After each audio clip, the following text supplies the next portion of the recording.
हरिः ओं श्रीगुरुभ्यो नमः। ॐ जन्माद्यस्य यतोऽन्वयादितरतश्चार्थेष्वभिज्ञस्वराट् तेने ब्रह्महृदाय आदिकवये मुह्यन्ति यत्सूरयः तेजो वारी मृदां यथा विनिमयो यत्र त्रिसर्गो मृषा धाम्ना स्वेन सदा निरस्तकुहकं सत्यं परं धीमहि धर्मः प्रोज्झितकैतवोऽत्र परमो निर्मत्सराणां सतां वेद्यं वास्तवमत्र वस्तु शिवदं तापत्रयोन्मूलनं श्रीमद्भागवते महामुनिकृते किं वा परैरीश्वरः सद्यो हृद्यवरुध्यतेऽत्र कृतिभिः शुश्रूषुभिस्तत्क्षणात् निगमकल्पतरोर्गलितं फलं सुखमुखात् अमृतद्रवसंयुतं पिबत भागवतं रसमालयं मुहुरहो रसिका भुवि भावुकाः अलघुफणातपत्रनिचयग्रसमञ्चितनूत्नरत्ननिर्मलरुचिचे युगान्ततिमिरम्बु नडञ्चिय कल्मषोल्लसज्जलमुलजेसि यन्दु नवसारसनाळसितैकभोगमुङ्कल्गिन శేషతల్పమునుకైకొనియున్న మహాత్మునొక్కనిన్ వరపీతకౌశేయ పరిధాన కాంతి సంధ్యాంబుదరుచినయం నిచయంబుగాగ కమనీయ హేమ సంకలిత కిరీటంబు రమణ కాంచన శిఖరంబుగాగ మానితమౌక్తికమాలికారుచి సానుపతిత నిర్ఝర పరంపరలుగాక చెలువొందు నవతులసీదామకములు లాలిత తటజౌషధీలతలుగాక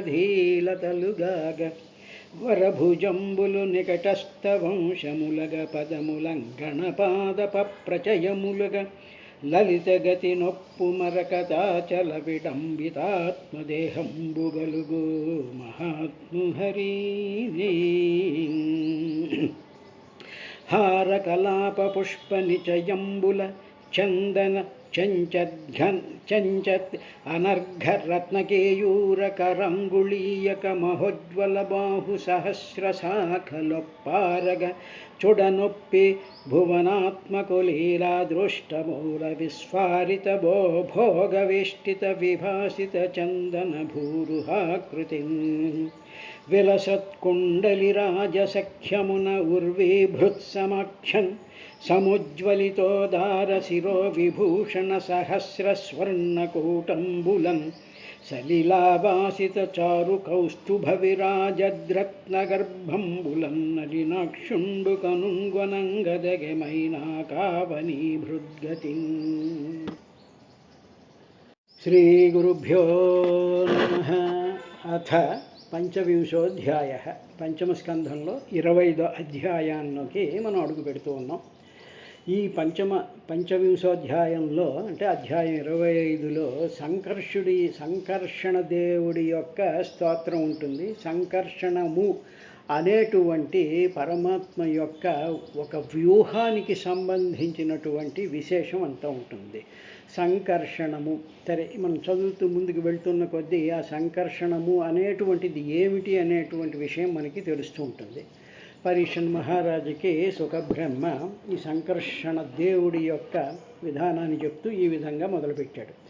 శ్రీ సుఖోవాచ తస్య మూలదేశే 30 యోజన సహస్రాంతరాస్తేయా వై కళా భగవతస్తామసి సమాఖ్యాత అనంత ఇతి సాత్వతీయా ద్రష్టృదృశ్యయో సంకర్షణం అహమిత్యభిమానలక్షణం యం సంకర్షణమిత్యాక్షతే అని ఆయన మొట్టమొదటి ప్రారంభించాడు. ఈ పాతాళం ఉంది కదా, తస్య ఆ పాతాళానికి మూలదేశే, ఆ పాతాళానికి కింద 30 యోజన సహస్ర అంతరే 30,000 యోజనాల దూరంలో యా భగవత భగవంతుడైనటువంటి శ్రీహరి యొక్క తామసీ కళ ఉందయ్యా అన్నాడు. అంటే ఏమిటన్నమాట, భగవంతుడికి షోడశ కళలు ఉంటాయి. కళ అంటే విశిష్టమైనటువంటి శక్తిని కళ అంటారు. ఇప్పుడు తామసీ కళ అని, తామసం అనేటువంటి దానిని ఒక కళ, ఒక విశిష్టమైనటువంటి శక్తి అని కూడా డిఫైన్ చేస్తున్నారు. ఇది మనం జాగ్రత్తగా గమనించాలి. అంటే ఏమిటండి, రాక్షసులందరూ తామస గుణం కలిగినటువంటి వాళ్ళు అంటాం కదా. అంటే ఆ రాక్షసులందరూ వాడు రావణాసుడు కానివ్వండి, ఎవరైనా కానివ్వండి, వాళ్ళు తామస గుణ సంపన్నులైనటువంటి వాళ్ళు. అంటే ఏమిటి, వాళ్ళకి విపరీతమైనటువంటి బలం ఉంటుంది, విపరీతమైనటువంటి శక్తి ఉంటుంది. వాళ్ళు తలుచుకుంటే ఏదైనా వాళ్ళు చేసేయగలరు. వాళ్ళు కొన్ని సంవత్సరాలు, వేల సంవత్సరాల పాటు వాళ్ళు తపస్సులు చేసేసేసి దేవతలను కూడా సాక్షాత్కరించుకోగలిగినటువంటి శక్తి కలిగినటువంటి ఆ గుణమును, ఆ శక్తిని తామస కళ అంటారు. కళ అంటే డెఫినేషన్ ఏంటంటే విశిష్టమైన శక్తి అని అర్థం. ఇప్పుడు భగవంతుడు ఓన్లీ సాత్విక గుణ సంపన్నుడేనా అంటే కాదయ్యా బాబు, భగవంతుడిలో తామస కళ కూడా ఉన్నది అంటారు. ఉదాహరణకి ఇది మనం ఏ విధంగా ఈ కాన్సెప్ట్ని మనం ఫాలో అవ్వాలి అంటే, ఉదాహరణకి చీకటి బాగా చాలా చెమ్మ చీకటి గది ఉందనుకోండి, లోపలికి వెళ్తే మనకి ఏమీ తెలియదు, ఒక్కసారి కళ్ళన్నీ బయర్లు కమ్మేసినట్టు అయిపోతుంది. అటువంటి ఆ గదిలోకి వెళ్ళి మనం ఒకసారి లైట్ వేసామనుకోండి, వేయగానే ఏమవుతుంది, వెంటనే ఆ కాంతి ఆ గదంతా నిండిపోతుంది. అప్పుడు చీకటి ఏమైపోయింది, చీకటి ఎక్కడికి వెళ్ళిపోయింది. మన కళ్ళు కప్పేసేసిగో నేను పారిపోతున్నాను అని చెప్పి తలుపు తీసుకుని వెళ్ళిపోలేదు కదా. ఆ చీకటి ఎక్కడికి వెళ్ళిపోయింది, ఆ కాంతిలో కలిసిపోయింది. ఆ కాంతిలో అది కలిసిపోయింది. కాబట్టి ఆ కాంతి స్వరూపం అయితే పరమాత్మ అనుకున్నట్లయితే, శ్రీ మహావిష్ణువు అనుకున్నట్లయితే, ఈ తామస గుణాలు కలిగినటువంటి రావణాసుడు కానీ, హిరణ్యకశిపుడు కానీ, హిరణ్యాక్షుడు కానీ, కంసుడు కానీ, ఈ రాక్షస గణాలన్నీ కూడా చీకట్లు, ఆ తామస గుణాలు అవన్నీ కూడా శ్రీహరి యొక్క అవతారాల యొక్క ప్రభావం వల్ల శ్రీహరిలో వాళ్ళు కలిసిపోయారు. అంటే ఏమిటి, చీకటి గదిలో లైట్ వేయగానే లైట్లోకి, ఆ కాంతిలోకి చీకటి కలిసిపోయింది. చీకటి కలిసిపోయింది.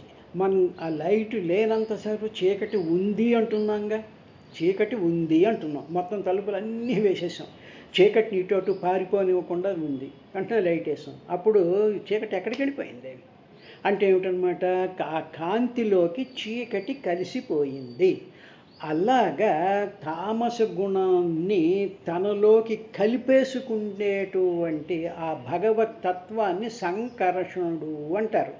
ఇది మనం జాగ్రత్తగా గమనించుకోవాలి. దాని గురించి చెప్తూ ఆయన ఏమన్నాడంటే, పాతాళానికి 30,000 యోజనాల దూరంలో శ్రీహరి యొక్క తమోగుణ ప్రధానమైనటువంటి కళ ఉందయ్యా, శక్తి అక్కడుంది. అంటే ఏమిటనమాట, ఇప్పుడు ఎలక్ట్రిసిటీ ఉందనుకోండి, ఎక్కడో జనరేట్ అవుతుంది ఎలక్ట్రిసిటీ, ఆ జనరేటర్ పెద్ద గ్రిడ్ ఉంటుంది, అక్కడ ఉంటుంది ఆ శక్తి అంతా. అది ఏమవుతుంది, నెమ్మదిగా వైర్ల ద్వారా, సబ్స్టేషన్స్ ద్వారా ఎలాగైతే వస్తూ ఉంటుందో అలాగా భగవంతుల్లో ఉండేటువంటి తామస గుణం అంతా కూడా ఎక్కడుంది అంటే పాతాళానికి 30,000 యోజనాల దూరంలో ఉందయ్యా. ఆ కళ పేరు, ఆ విశిష్టమైనటువంటి ఆ శక్తి పేరు అనంతుడు అంటారు. దాన్ని అనంతః ఇది సమాఖ్యాత, అనంతుడు అని పిలుస్తారు. ఏమిటి, ఆ తామస గుణమును, ఆ విశిష్టమైనటువంటి ఆ చాలా బలమైనటువంటి శక్తి సమన్వితమైనటువంటి ఆ చీకటిలా ఉండేటువంటి ఆ శక్తిని అనంతః అంటారు అని సమాఖ్యాత పిలుస్తూ ఉంటారయ్యా. అది ఏం చేస్తూ ఉంటుందంటే, ద్రష్టృదృశ్యయో సంకర్షణం అహం ఇది అభిమాన లక్షణం అని ఇక్కడ ఒక విశేషం. ఏమిటి ఆ తామస గుణం అంటే ఏమిటి అనేటువంటి విషయాన్ని చెప్తూ ఏం చేస్తుందిట, ఆ శక్తి ఉందే, ఆ అనంతుడు ఉండేటువంటిదే, అది ఏం చేస్తుందంటే అహంకార రూపం అయినటువంటిది. ఆ తామస గుణం ఏమిటంటే అహంకారము, అంటే నేను అనేటువంటి శరీరంతో తాదాత్మ్యం చెందిపోయి శరీరమే నేను అనుకుంటూ మాయలో పడిపోయినటువంటి అహంకారం ఉందే, ఆ అహంకారమే తామస గుణము. అది అన్ని జీవుల్లోనూ ఉందిగా, అటు దేవతల దగ్గర నుంచి కింద మనలాంటి జీవుల వరకు కూడా ఉందిగా. నేను అనేటువంటి విధానం ఉందిగా. అది ఎవరిచ్చారు? అది భగవంతుడి యొక్క శక్తే కదా. అది భగవంతుడిలో ఉండేటువంటి అదే మన శరీరంలో తామస గుణంగా నేను అనేటువంటి ఒక అహంకారంతో ఉండేటువంటిది. అది అందువల్ల అహంకార రూపం అది అన్నాడు. అహం ఇది అభిమాన లక్షణం. అది అనంతం.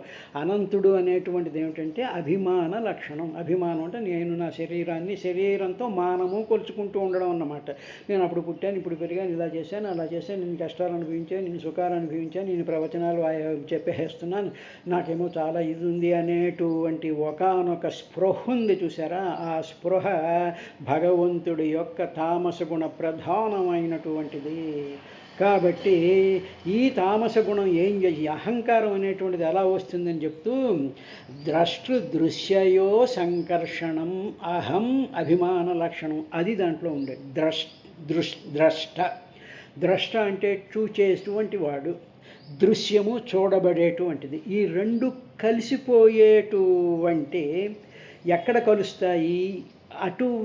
ఎక్కడ కలుస్తాయంటే నేనులో కలుస్తాయి, అంటే అహంకారంలో కలుస్తాయి. అసలైనటువంటి నేను కాదు, నేను దేహం అనుకునేటువంటి దాంట్లో కలిసిపోతాయట. ఏది? చూసేటువంటి వాడు, చూడబడేటువంటిది రెండు ఎక్కడైతే కలుస్తాయో దానిని అహంకారం అంటారు. ఉదాహరణకి ఇప్పుడు జాగ్రత్తగా అర్థం చేసుకోవాలి. దృశ్యయో సంకర్షణం. సంకర్షణ అంటే ఒకటిగా చేసేయడం అన్నమాట. ఇలా రెండు కలిపేయడం అంటే ఏమిటి? చూసేటువంటి వాడిని, దృశ్యాన్ని కలిపేసేటువంటి, ఒక్కటిగా చేసేసేటువంటి, ఒక ముద్దలా చేసేటువంటి ఆ అభిమాన లక్షణాన్ని అహం అంటారయ్యా. అటువంటి అహంకి చాలా శక్తి ఉంటుంది. మనకు శక్తి ఉంది కానీ అహం, నేను 100 కిలోమీటర్లు పరిగెత్తేయగలను, నేను ఈ రాళ్ళు మోసేయగలను, నేను అవి చేసేయగలను, నేను ఇవి చేసేయగలను, నేను ఇంత అరిగించుకోగలను, నేను ఇన్ని ప్రవచనాలు చెప్పేయగలను, నేను ఇన్ని తీర్థయాత్రలు చేసేయగలను అనేటువంటి అహం ఉంది చూసారా. ఆ అహం భగవంతుడి యొక్క శక్తి మాత్రమే అది.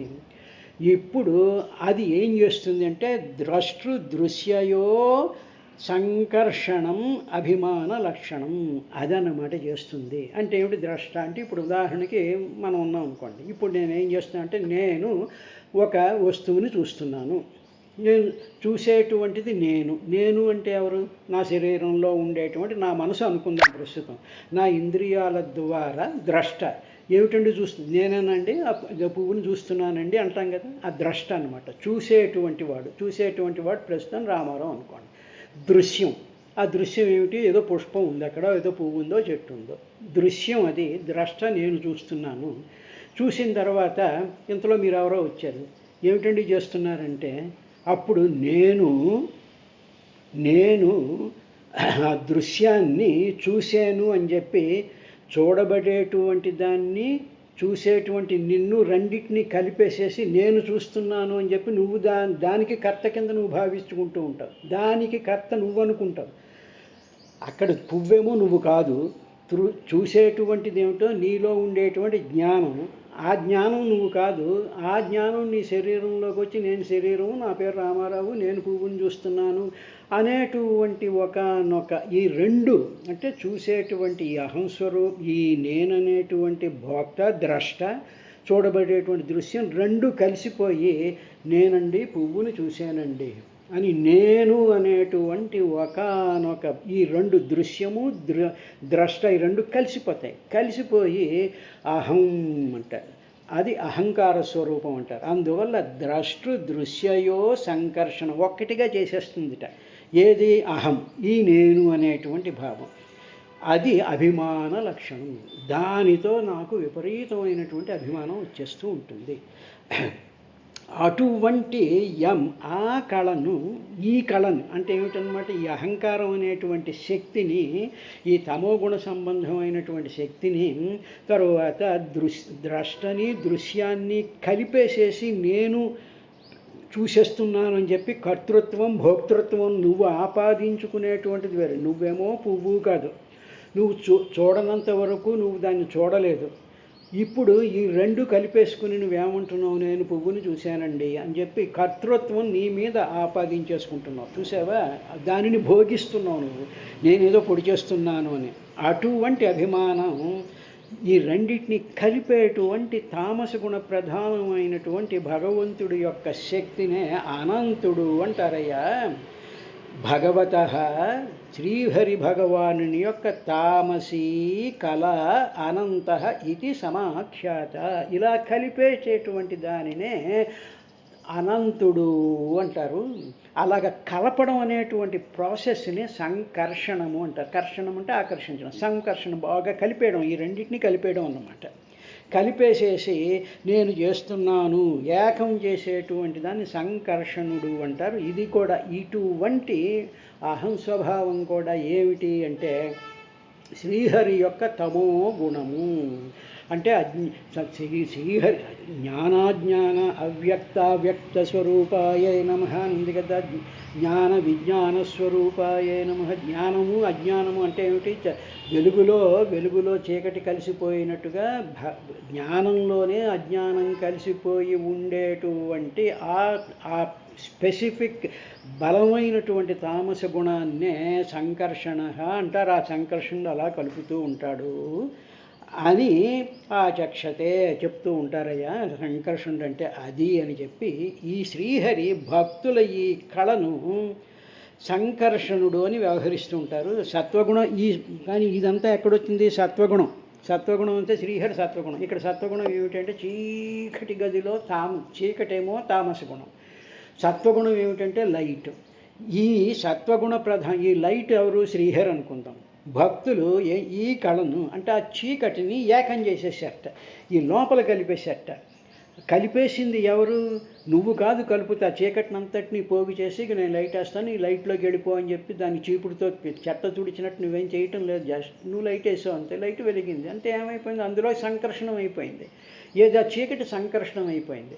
అలాగా తామస గుణాన్ని తనలోకి కలిపేసుకునేటువంటి ఆ భగవంతుడి యొక్క కళను సంకర్షణుడు అంటారయ్యా అని చెప్పి ఇప్పుడు ఆ సంకర్షణ తత్వం గురించి ఆయన ఈ విధంగా చెప్పడం ప్రారంభించాడు. యస్యేదం క్షితిమండలం భగవతో అనంతమూర్తే సహస్రశిరస ఏకస్మిన్నేవ శీర్షణి భ్రియమాణం సిద్ధార్థ ఇవ లక్ష్యతే. ఈ సంకర్షణ, ఈ అనంతుడు ఉన్నాడే అంటే ఈ మహాద్భుతమైనటువంటి ఈ తమోగుణం ఉందే భగవంతుడిలో ఉండేటువంటి తామస గుణ ప్రధానమైనటువంటి కళ, తామసీ కళ. ఈ మాటను వాడాలి. తామసీ కళ, తమోగుణమే ప్రధానంగా కలిగినటువంటి విశిష్టమైనటువంటి శక్తికి అనంతుడు అని పేరు. ఆ అనంతుడు రూపంలో భగవానుడు ఏం చేస్తూ ఉంటాడంటే 1000 తలల రూపంలో ఉంటాడు. ఆదిశేషుడు అన్నమాట. ఇప్పుడు ఆ అనంతుడు ఎవరంటే ఆదిశేషుడు. అది మనకు ఒక ఫిగర్ ఇచ్చేశారు. ఇప్పుడు ఏమిటి? ఆదిశేషుడికి మనం చూస్తూ ఉంటాంగా సినిమాల్లోనూ బొమ్మల్లోనూ కూడా 1000 పడగలు ఉంటాయి. అలాగే ఈ అనంతుడు 1000 తలలు అనంత రూపంలో భగవంతుడే తానే అలాగా. ఎందుకంటే తాను తామస గుణం కూడా తన యొక్క శక్తేగా. ఆ తామస గుణం చేత 1000 తలల కింద వ్యాపించిపోయినటువంటి ఆ అనంతుడిని భగవానుడు ఏం చేస్తూ ఉంటాడంటే తన తల మీద ఏకస్మిన్నేవ శీర్షణి భ్రియమాణం సిద్ధార్థ ఇవ లక్ష్యతే. ఓ పరీక్షితు, అటువంటి 1000 పడగలతో ఉండేటువంటి ఆ తామసగుణ ప్రధానమైనటువంటి ఆ అనంతుడు 1000 పడగలు ఎక్కడున్నాయండి? ఈ పడగలు అంటే మొత్తం విశ్వవ్యాప్తం అయిపోయాయి ఆ పడగలన్నీ కూడా. అంటే ఏమిటి? 14 భువనాలు కూడా ఆ పడగల మీదే ఉన్నాయి.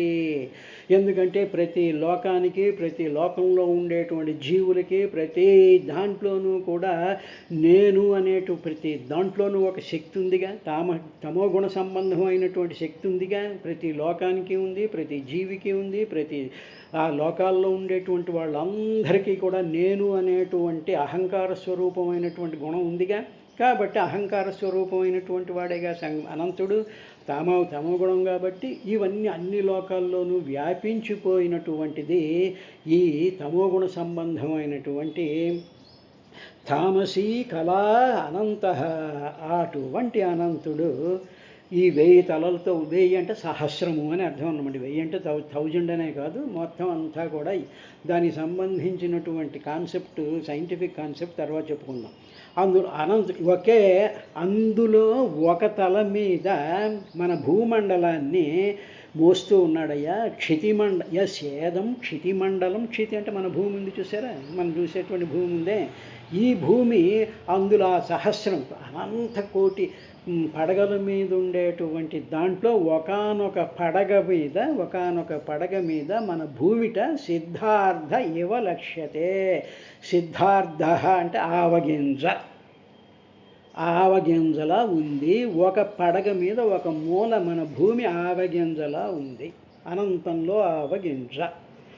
ఇప్పుడు ఆ అనంతంలో ఆవగింజలాంటి అంటే ఏమిటనమాట, ఇప్పుడు పెద్ద సముద్రం ఉందనుకోండి, ఆ సముద్రంలో నువ్వు ఒక చిన్న ఇసుక రేణువుని వేసామనుకోండి, వేసేటప్పటికి ఆ ఇసుక రేణువు ఏమిటి, అనంతమైనటువంటి సముద్రంలో ఒక ఇసుక రేణువులాగా అనంతమైనటువంటి 14 భువనాలతోనూ బిలియన్స్ ఆఫ్ గెలాక్సీస్తోనూ వ్యాపించిపోయినటువంటి అనంతమైనటువంటి పదార్థమయమైన, తామసగుణం అంటే పదార్థం కదా, ఈ పదార్థమయమైనటువంటి విశ్వంలో భూమి అనేటువంటిది ఒక చిన్న ఆవగింజయ్య. సిద్ధార్థ ఇవ లక్ష్యతే.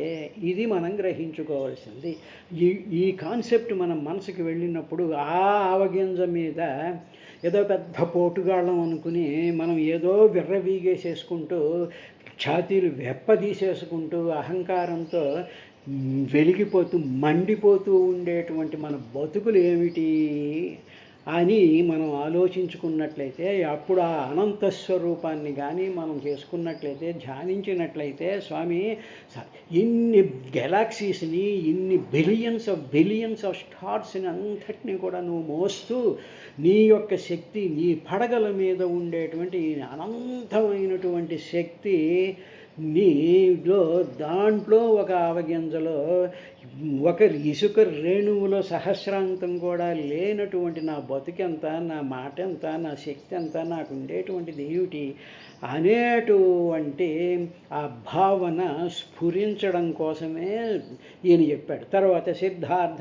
ఇవ లక్ష్యతే అంటే ఆవగింజ లాంటిది.